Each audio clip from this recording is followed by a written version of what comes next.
فرض نماز کے بعد اجتماعی دعا، یعنی سارے لوگ مل کے اکٹھی جو دعا کرتے ہیں عام طور پر، اس کی کیا حیثیت یا حقیقت ہے؟ فرض نماز کے بعد اجتماعی دعا کے ثبوت میں کوئی مقبول حدیث نہیں ہے، ہر ایک کو اپنی اپنی کرنی چاہیے۔ نہایت تعجب کی بات ہے کہ رسول اللہ صلی اللہ علیہ وسلم مدینہ منورہ میں 10 سال رہے، 5 وقت نمازیں پڑھائیں، صحابہ کرام کی کثیر تعداد نے آپ کی اقتداء میں نمازیں پڑھی، مگر ان میں سے کوئی ایک بھی اجتماعی دعا کا ذکر نہ کرے تو یہ اس کے بطلان کی واضح دلیل ہے۔ یعنی کوئی سنت طریقہ نہیں ہے کہ فرض نماز پڑھ کے پھر امام دعا مانگے اور سب پیچھے پیچھے آمین کہے۔ فرض نماز کے بعد ایسا کرنا سنت سے ثابت نہیں ہے۔ الگ الگ دعائیں تو سب موجود ہیں جو پیچھے گزری۔ مولانا عبد الرحمن مبارک پوری کہتے ہیں کہ اگر کوئی انفرادی طور پر نماز کے بعد ہاتھ اٹھا کر دعا مانگ لیتا ہے تو اس میں کوئی حرج نہیں۔ امام ابن تیمیہ، ابن قیم، ابن حجر اور بہت سے محققین علماء نے فرض نماز کے بعد مروجہ اجتماعی دعا کا انکار کیا ہے اور اسے بدعت کہا ہے۔ رسول اللہ صلی اللہ علیہ وسلم نے فرمایا، ان قریب میری امت میں ایسے لوگ پیدا ہوں گے جو پانی کے استعمال میں اور دعا کرنے میں حد سے تجاوز کریں گے، یعنی جو حدود میں نے بتا دی، جو طریقے، وہ ان سے آگے بڑھ جائیں گے۔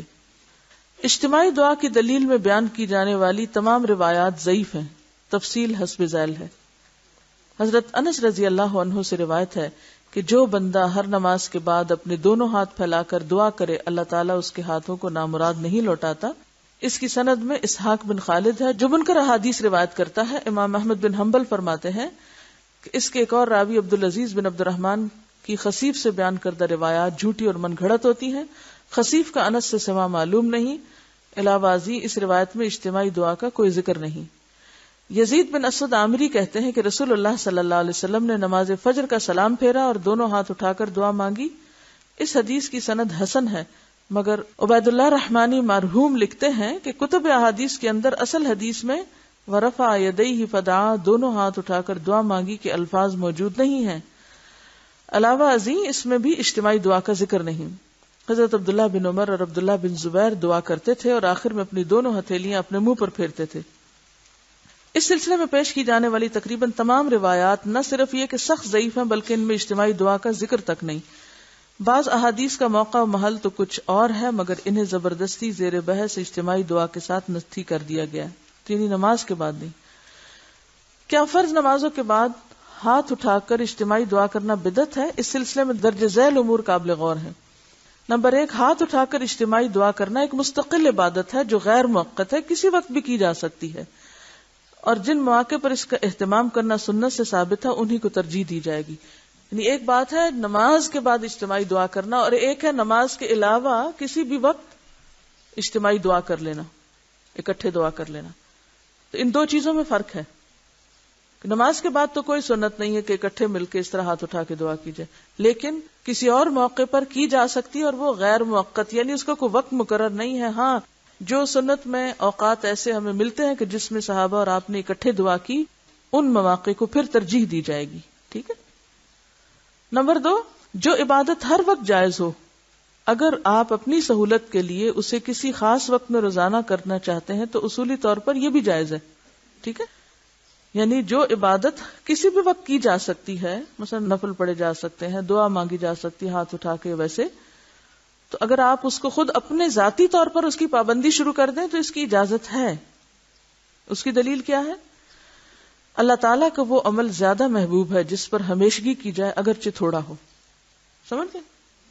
لیکن کسی کے لیے یہ جائز نہیں کہ تمام جائز اوقات کو چھوڑ کر صرف ایک وقت کو عملاً فرض کا درجہ دے کر دوسرے مسلمانوں کو اس کا پابند بنائے، کیونکہ جب شریعت نے اس وقت کو مسلمانوں پر مقرر نہیں کیا تو یہ کیوں کرے؟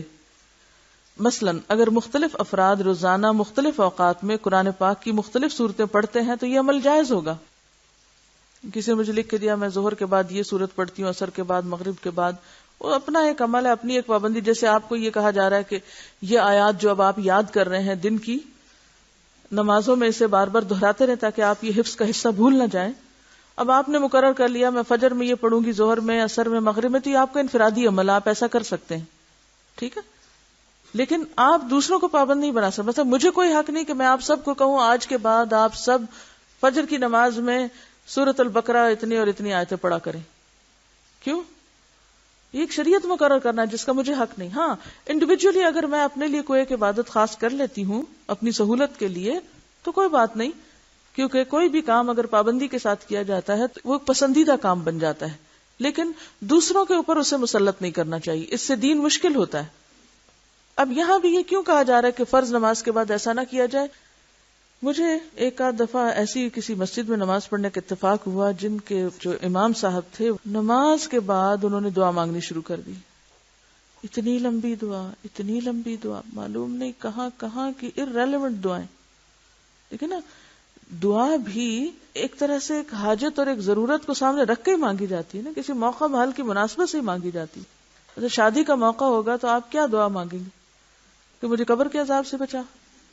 اس موقع کی دعا کیا ہے؟ آپ صلی اللہ علیہ وسلم نے مختلف مواقع کی دعائیں بتائی ہیں نا جو اس موقع کی مناسبت سے مانگی گئی ہیں. صبح اٹھنے کی دعا رات کو سونے کی دعا سے فرق ہے یا نہیں؟ یہ تو نہیں کہ اگر آپ دعا مانگنے لگے تو آپ ہر وقت ہر ہی چیز مانگنا شروع کر دیں، اور فرض نماز کے بعد ان دعاؤں کو جو مسنون ہے انہیں چھوڑ کر آپ معلوم نہیں کہاں کہاں دنیا بھر کے چکر لگا لیں اور ہر ایک کے لیے، اور پھر پرسنل اور انڈیویجول لوگ بھی کہہ دیتے ہیں، پھر لوگ ان کا نام لے کے وہ الگ دعائیں مانگنا شروع کر دیتے ہیں، اور اس سے باقی آڈینس کو کوئی دلچسپی نہیں ہوتی، لہٰذا وہ سب اپنی توجہ ہٹا بیٹھتے ہیں. اور بعض اوقات یہ ہوتا ہے کہ فرض کے بعد یکسوئی سے بندہ دعا مانگے اور اٹھ کے سنت پڑھے اور کام کو جائے، کیونکہ یہاں پر تو آپ کو جمعے کے دن چھٹی ہے، آپ جتنا مرضی مسجد میں بیٹھے رہیں.